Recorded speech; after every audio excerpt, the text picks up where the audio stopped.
Hello students, कैसे हैं आप लोग। Welcome to my YouTube channel Geeta study. आज हम लोग इस क्लास में क्लास 7 हिस्ट्री का chapter 1 tracing changes through 1000 years पढ़ेंगे। ये थर्ड पार्ट है इस चैप्टर का और सेकंड पार्ट की लिंक डिस्क्रिप्शन बॉक्स में दी गई है। So let's we start the class. From para region and empire, क्षेत्र और साम्राज्य। Large states like those of the Cholas chapter 2, Tughlaqs chapter 3 or Mughals chapter 4 encompassed many regions. A Sanskrit Prashasti, see chapter 2 for an example of a Prashasti. Praising the Delhi Sultan Ghiyasuddin Balban 1266 to 1287 explained that he was the ruler of a vast empire that stretched from Bengal, Gaud in the east to Gajna in Afghanistan in the west and included all of South India Dravida. People of different regions, Gaud, Andhra, Kerala, Karnataka, Maharashtra and Gujarat, apparently fled before his armies. Historians regard these as exaggerated claims of conquest. At the same time, they try to understand why rulers kept claiming to have control over different parts of the subcontinent. Chola अध्याय 2, तुगलक अध्याय 3 या मुगल अध्याय 4 जैसे बड़े बड़े राज्यों के अंतर्गत कई सारे क्षेत्र आ जाते थे। दिल्ली के सुल्तान गयासुद्दीन बलबन 1266 to 1287 की प्रशंसा में एक संस्कृत प्रशस्ति के उदाहरण के लिए अध्याय 2 देखिए। में उसे एक विशाल साम्राज्य का शासक बताया गया है जो पूर्व में बंगाल, गौड़ से लेकर पश्चिम में अफगानिस्तान के गजन तक फैला हुआ था और जिसमें संपूर्ण दक्षिण भारत द्रविड़ भी आ जाता था। गौड़, आंध्र, केरल, कर्नाटक, महाराष्ट्र, गुजरात आदि भिन्न भिन्न क्षेत्रों के लोग उसकी सेना के आगे पलायन कर जाते थे। इतिहासकार विजय अभियान के इन दावों को अतिशयोक्तिपूर्ण मानते हैं। साथ ही वे यह समझने की कोशिश में भी लगे रहते हैं कि शासक लोग इस उपमहाद्वीप के भिन्न भिन्न भागों पर अपने अधिकार का उल्लेख क्यों करते हैं। लैंग्वेज एंड रीजन, भाषा तथा क्षेत्र। In 1318, the poet Amir Khusro noted that there was a different language in every region of this land. Sindhi, Lahori, Kashmiri, Dwarsamudri in southern Karnataka, Telangani in Andhra Pradesh, Gujari in Gujarat, Mabari in Tamil Nadu, Gauri in Bengal, Awadhi in eastern Uttar Pradesh and Hinduvi in the area around Delhi.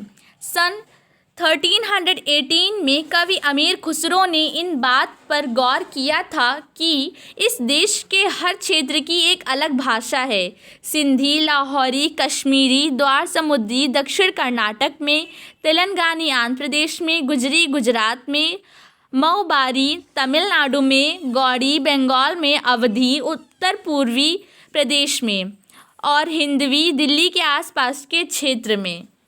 Aamir Khusro went on to explain that in contrast to these languages, these was Sanskrit which did not belong to any region. It was an old language and common people do not know it, only the Brahmanas do. Aamir Khusro ने आगे बताया कि इन भाषाओं के विपरीत एक भाषा संस्कृत भी है जो किसी विशेष क्षेत्र की भाषा नहीं है। यह एक प्राचीन भाषा है जिसे केवल ब्राह्मण जानते हैं, आम जनता नहीं। Make a list of the languages mentioned by Amir Khusro. Prepared another list of the names of languages spoken today in the regions he mentioned. Underline names that are similar and circle those that are different. Aamir Khusro द्वारा उल्लिखित भाषाओं की एक सूची बनाइए और एक सूची उन भाषाओं के नामों की बनाइए जो उनके द्वारा उल्लिखित क्षेत्रों में आज बोली जाती हैं। जो नाम एक से हैं उन्हें रेखांकित कीजिए और जो नाम भिन्न हैं उनके चारों ओर घेरा खींचिए। Did you notice that the names by which languages are known have changed over time? क्या आपने ध्यान दिया है कि समय के साथ भाषाओं के नाम बदल गए हैं? मैप 3 मानचित्र 3 Provinces of the Delhi Sultanate during Muhammad Tughlaq's reign. According to the Egyptian source Masalik al-Absar 5 Mamalik al-Amsar of Shihabuddin उमरी, मिस्र के शहाबुद्दीन उमरी द्वारा रचित मसालिक अल अब्सर फी ममालिक अल अमसर के अनुसार मोहम्मद तुगलक के राज्यकाल में दिल्ली सल्तनत के अंतर्गत आने वाले प्रांत By 700 many regions already possessed distinct geographical dimensions and their own language and cultural characteristics. You will learn more about these in chapter 9. They were also associated with specific ruling dynasties. There was considerable conflict between these states.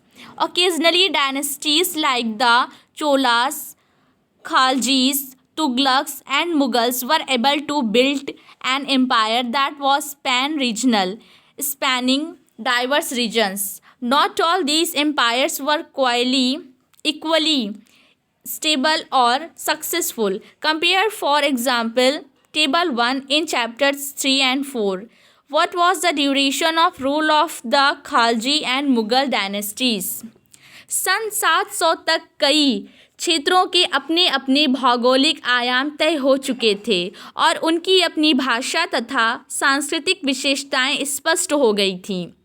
अध्याय 9 में आपको इनके बारे में और अधिक जानकारी मिलेगी। ये क्षेत्र विशेष शासक राजवंशों से भी जुड़ गए थे। इन राज्यों के बीच काफ़ी टकराहटें चलती रहती थी। कभी कभी चोल, खलजी, तुगलक और मुगल जैसे राजवंश अनेक क्षेत्रों में फैला एक विशाल साम्राज्य भी खड़ा कर लेते थे। ये सभी साम्राज्य समान रूप से स्थिर या सफल नहीं हो पाते थे। उदाहरण के लिए अध्याय 3 और अध्याय 4 की तालिका 1 की तुलना कीजिए। खलजी और मुगल वंश के शासन कितनी अवधि तक चले। When the Mughal Empire declined in the 18th century, it led to the re-emergence of regional states, chapter 10. But years of imperial pan-regional rule had altered the character of the regions. Across most of the subcontinent, the regions were left with the legacies of the big and small states that had ruled over them. This was apparent in the emergence of many distinct and shared traditions in the realms of governance, the management of the economy, elite cultures and language. Through the 1,000 years between 700 and 1750, the character of the different regions did not grow in isolation.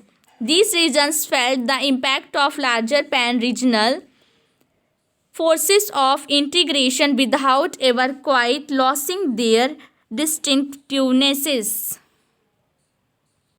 18वीं सदी में मुगल वंश पतन के ढलान पर था। फलस्वरूप क्षेत्रीय राज्य फिर से उभरने लगे थे, लेकिन वर्षों से जो सर्व क्षेत्रीय साम्राज्यों का शासन चल रहा था उससे क्षेत्रों की प्रकृति बदल गई थी। उन पर कई छोटे बड़े राज्यों का शासन चलता रहता था और उन राज्यों की बहुत सी बातें उस उपमहाद्वीप के अधिकतर भाग पर फैले इन क्षेत्रों को विरासत में मिली थी। इस तथ्य का पता हमें उन कई परंपराओं से लगता है जो इन क्षेत्रों में उभरी थी। इन परंपराओं में कुछ एक दूसरे से भिन्न और कुछ एक समान हैं। ऐसी परंपराएं हमें प्रशासन, अर्थव्यवस्था के प्रबंधन, उच्च संस्कृति तथा भाषा के संदर्भ में मिलती हैं। सन 700 से लेकर 1750 के बीच के 1000 वर्षों में इन विभिन्न क्षेत्रों की प्रकृति एक दूसरे से कटकर अलग अलग नहीं पनपी थी।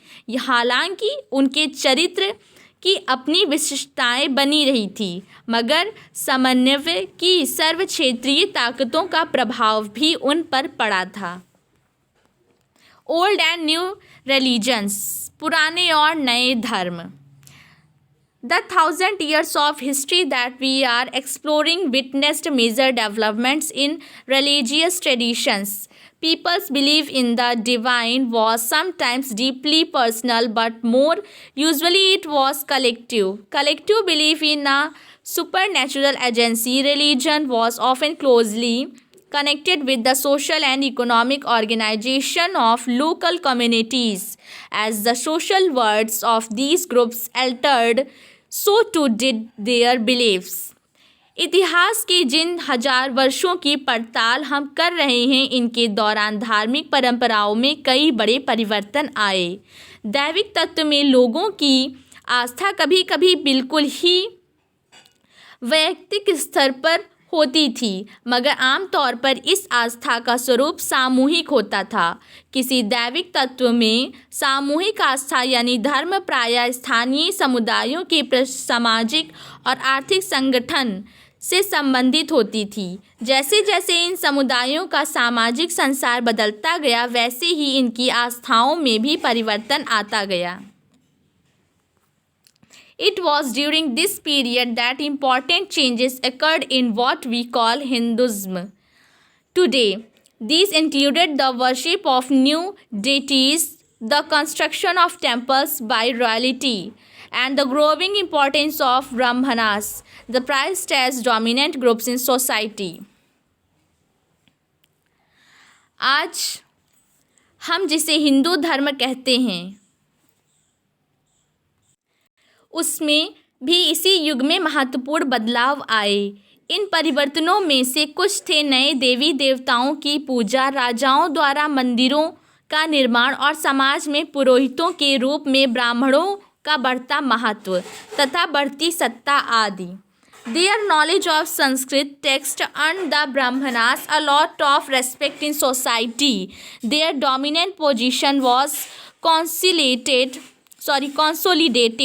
by the support of their patrons, new rulers searching for prestige. Sanskrit ग्रंथों के ज्ञान के कारण समाज में ब्राह्मणों का बड़ा आदर होता था। इनके संरक्षक थे नए नए शासक जो स्वयं प्रतिष्ठा की चाह में थे। इन संरक्षकों का समर्थन होने के कारण समाज में इनका दबदबा और भी बढ़ गया था। One of the major developments of this period was the emergence of the idea of bhakti, of a loving personal deity that devotees could reach without the aid of priests or elaborate rituals. You will be learning about this and other traditions in chapter 8. इस युग में एक महत्वपूर्ण परिवर्तन भक्ति की अवधारणा के रूप में आया। इसमें ईश्वर की कल्पना एक ऐसे प्रेमल ईष्ट देवी देवता के रूप में की गई थी जिस तक पुजारियों के विशद कर्मकांड के बिना ही भक्त स्वयं पहुंच सकें। इस विषय में और साथ ही दूसरी परंपराओं के बारे में आपको अध्याय 8 में जानकारी मिलेगी।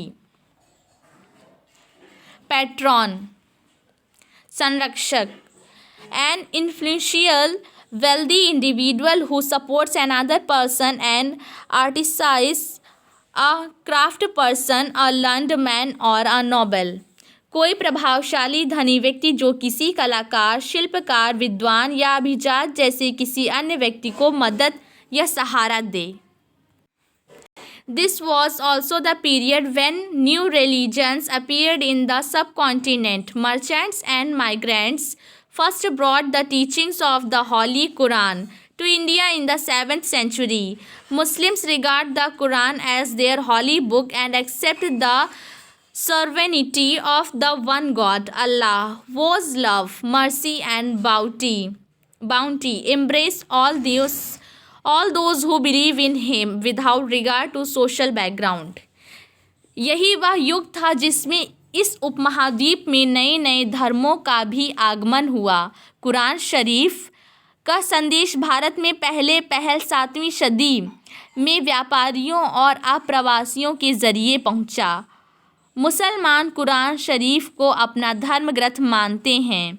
केवल एक ईश्वर अल्लाह की सत्ता को स्वीकार करते हैं जिसका प्रेम, करुणा और उदारता अपने में आस्था रखने वाले हर व्यक्ति को गले लगाता है, चाहे उस व्यक्ति की सामाजिक पृष्ठभूमि कुछ भी रही हो। Many rulers were patrons of Islam and the ulama, learned theologian and jurist.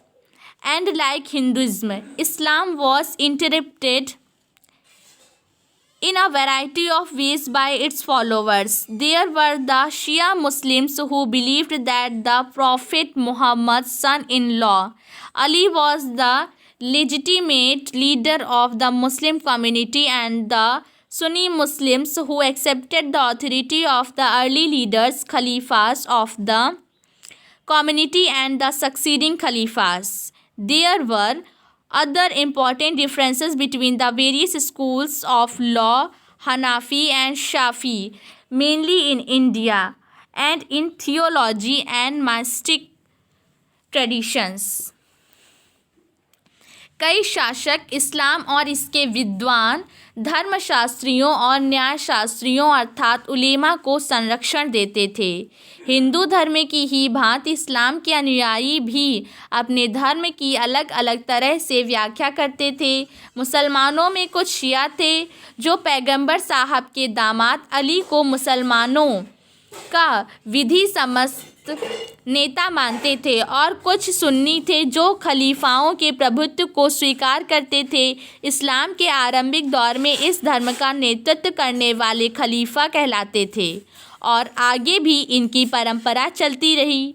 इस्लामी न्याय सिद्धांत, विशेषकर भारत में हनफी और शफी ऐसे सिद्धांत हैं कि विभिन्न परंपराओं में भी कई महत्वपूर्ण अंतर रहे हैं। ऐसे ही धर्म सिद्धांतों तथा रहस्यवादी विचारों को लेकर विभिन्नताएं देखने को मिलती हैं। इस क्लास में यहीं तक चैप्टर रखते हैं, आगे का चैप्टर नेक्स्ट क्लास में पढ़ेंगे। एट लास्ट, अगर आपने अभी तक मेरे चैनल को सब्सक्राइब नहीं किया है तो इसे सब्सक्राइब कीजिए, लाइक कीजिए एंड शेयर कीजिए। Thank you.